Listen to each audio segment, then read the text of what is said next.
अब हम प्राणायाम प्रारंभ करेंगे। अब मैंने जैसे बताया था आपको कि 3 बंधों की प्रैक्टिस करनी है, जालंधर बंध, उद्यान बंध और मूल बंध। तो वैसे प्रैक्टिस करो पहले बिना प्राणायाम के। गले को संकुचित करके, थूक से अटका करके इसको बिल्कुल बंद कर लेना है ऐसे। न श्वास अंदर जाएगा न बाहर निकलेगा, यहाँ एकदम गांठ से लग जाती है। फिर पेट को बिल्कुल पीछे खींच लेते हैं, ये उद्यान बंद हो जाता है। फिर मूल बंद को ऐसे संकुचित कर लेते हैं जैसे आप वॉशरूम जाते हैं ना और बीच में पेशाब रोक लेते हैं ना। मान लीजिए आप वॉशरूम कर रहे हैं और बीच में कोई बात हो जाए तो आप एकदम रोक लेते हैं बीच में, तो वो प्रक्रिया ऐसे अब करनी है, संकुचित करना है मल द्वार को। जैसे आपने घोड़ा लीद करता देखा होगा या पशु, तो वो ऐसे संकुचित करते हैं, तो ऐसे मल द्वार को संकुचित करना है। और जब इसको बैठ करके आप 10-20 बार ऐसे करेंगे, इसको खेचरी मुद्रा बोलते हैं। ऐसे 10-20 बार ऐसे करेंगे तो आपको पायल्स और दूसरे जो प्रॉब्लम होती है ना वो नहीं होगी।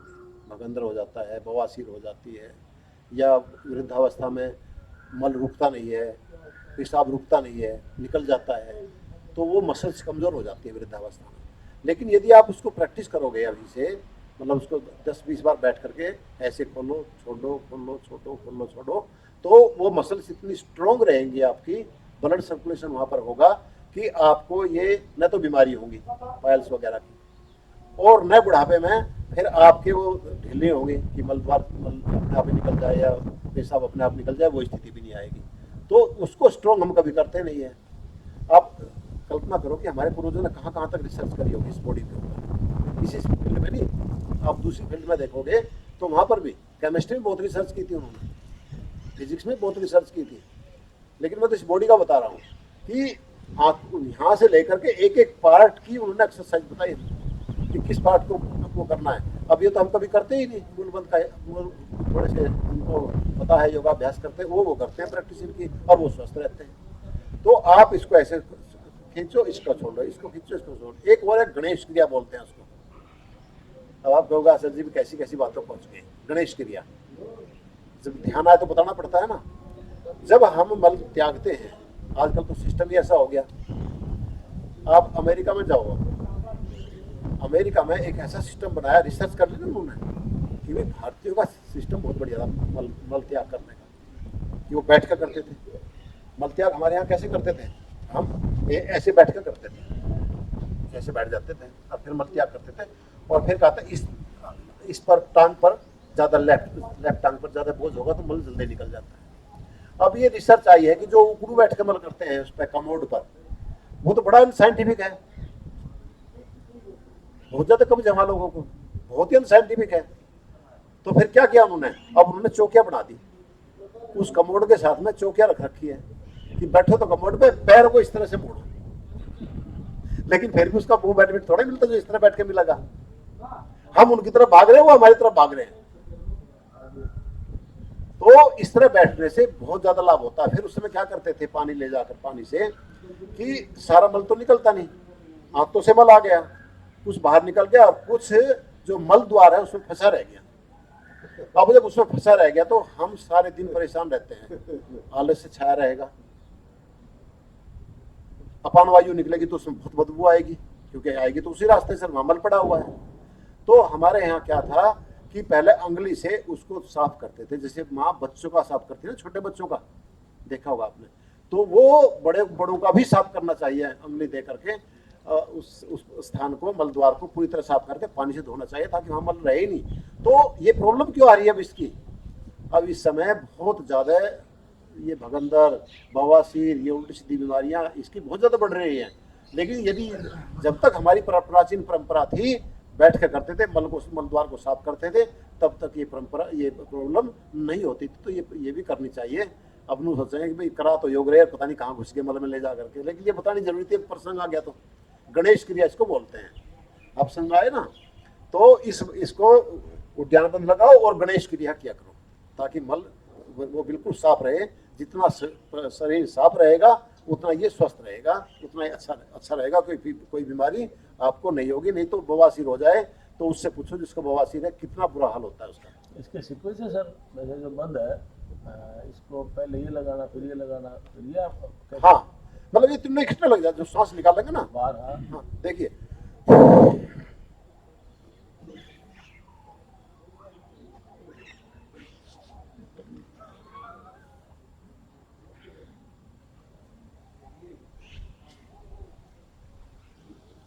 अब मैंने तीनों इकट्ठे लगा लिए, वो तीनों इकट्ठे लग जाते हैं। बल्कि जालंधर बंद खोल लो और उद्यान बंद खोल लो, कोशिश करो कि मूल बंद लगा रहे, उसका तो कोई फर्क नहीं पड़ता। जैसे मैं बात कर रहा हूँ, मूल बंद मैंने लगा रखा है, मल द्वार को मैंने संकुचित कर रखा है।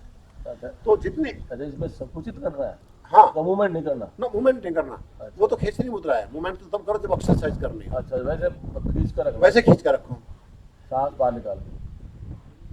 मैं इसके रिकॉर्डिंग के बाद ऑफ द रिकॉर्ड एक चीज़ बताऊंगा आपको, बहुत बढ़िया काम आएगी आपके। तो ये जो है, मतलब इसको मल द्वार को खींच कर रखो हर समय, तो बहुत स्ट्रांग हो जाएगा। फिर देखो सांस को बाहर निकालो बाह्य कुंभक प्राणायाम में।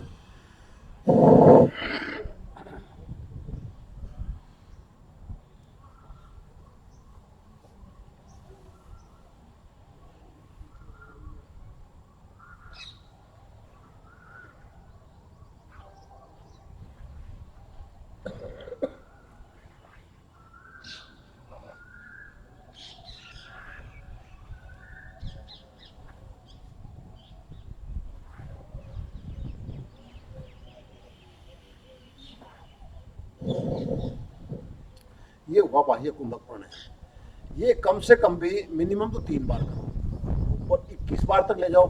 5 बार करो, 11 बार करो, जितना करोगे आपका मन बिल्कुल शांत हो जाएगा।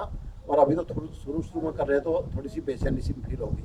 बाद में तो ध्यान आप यहाँ भ्रिकुटी में ध्यान ले आओ, सहस्त्रार चक्र में ले आओ, या जीभ के सामने ले आओ, हार्ट में ले आओ, नाभि पर ले आओ, मणिपुर चक्र में ले आओ, तो फिर आपका ध्यान भी लग जाएगा इसमें।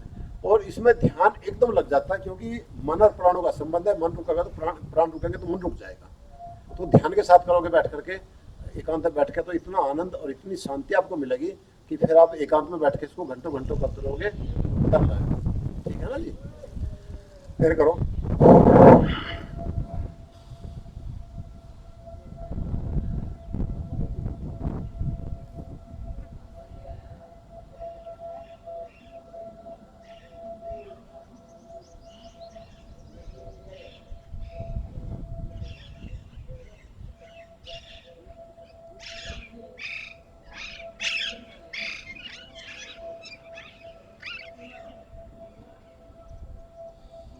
धीरे धीरे श्वास ले लो, जब नहीं रुके फिर 2 3 4 श्वास लेकर के कंफर्ट हो जाओ। फिर तीसरी बार करेंगे, चौथी बार, जितना आपकी शक्ति है। इससे कोई नुकसान नहीं होता, बाहर निकाल के। बाहर निकाल करके। इसका ये बिल्कुल एकदम निरापद है, कोई भी इसकी प्रॉब्लम नहीं होगी। अंदर भर के थोड़ी प्रॉब्लम हो सकती है, लेकिन पहले इसकी प्रैक्टिस करो 1 हफ्ता, फिर आप अंदर भर के श्वास रोकना शुरू कर दो। एक सिद्धांत और है कि जितना श्वास आप बाहर रोकोगे, उससे डबल अपने आप अंदर रुक जाएगा, स्वाभाविक है। मान लीजिए आप बाहर रोक रहे हैं श्वास, और 1 महीने अब आपने प्रैक्टिस कर ली कि आप जो है ना 2 मिनट तक बाहर रोक लिया श्वास आपने, हो जाएगी प्रैक्टिस। और 1 महीने के बाद में आपने फिर अंदर रोक के देखा श्वास कितना रोक सकता हूँ, 4 मिनट रोक लोगे बिना किसी दिक्कत के। जितना बाहर श्वास रुकेगा उससे डबल अपने आप ऑटोमेटिक अंदर हो जाएगा। अब जो है अभ्यंतर कुंभक, श्वास को अंदर भरकर रोकना है। उसमें 2 बंद लगेंगे, जालंधर बंद और मूल बंद, उद्यान बंद नहीं लगेगा। देखिए,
फिर धीरे से सांस को निकाल लेंगे।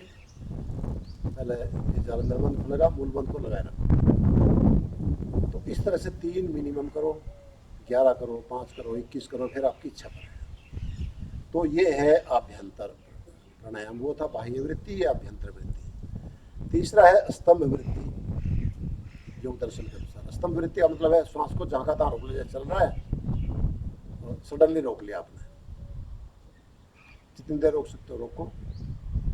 जैसे मेरा श्वास चल रहा है, या थोड़ा सा मैंने अंदर भर लिया और एकदम रोक लिया।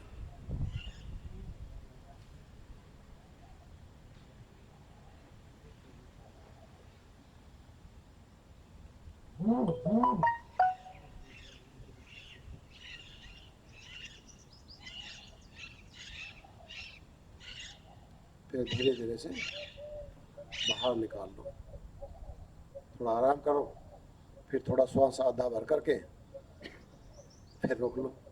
तो इसको भी 3 से लेकर के 21 तक या 31 जहाँ तक बढ़ा सकते बढ़ा लो। इसका संबंध पूरा हमारे मन से है। आपको करके देखोगे तो आपको ये पता लग जाएगा कि 1 महीने के नहीं 1 हफ्ते की प्रैक्टिस से ही काफ़ी कुछ रिलीफ मिल जाएगी मेंटली प्रॉब्लम्स में। ये स्तंभ वृत्ति। तो अच्छा, अब दूसरा है बाह्य विषया अंतरक्षेपी और आभ्यंतर विषय अंतरक्षेपी प्राणायाम। श्वास को बाहर निकाला, फिर इच्छा होगी कि थोड़ी देर के बाद में और श्वास आ गया और बाहर निकाल दो और बाहर निकाल दो। ऐसे ही अंदर भरते हैं, भर के पूरा भर लिया, थोड़ी देर के बाद फिर अंदर भरा जाता है। मैं एक-एक करके दिखाता हूँ आपको। देखिए, बाह्य विषय अंतरक्षेपी सबसे पहले।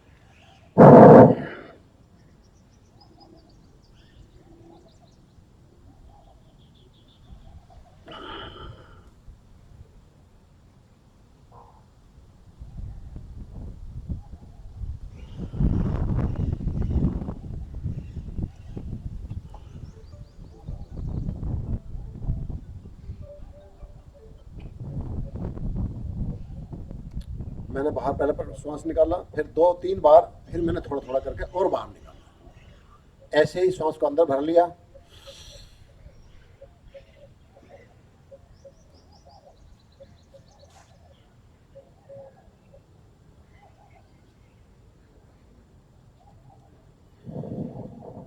ऐसे श्वास भरा, फिर थोड़ा भरा, फिर थोड़ा और भर लिया। तो ये उसके विपरीत है। तो ये चौथा प्राणायाम है। तो ये 4 प्राणायाम महर्षि पतंजलि ने योग दर्शन में बताए हैं, और इनको करने से बहुत अधिक शरीर को ऑक्सीजन मिलती है, मन रुकता है, बहुत अच्छा लाभ होता है। बाकी प्राणायाम तो आप कपालभाति है, भस्त्रिका है, उज्जाई है, ये तो आप टीवी पर देखते हो, अब रामदेव जी रोज करते हैं।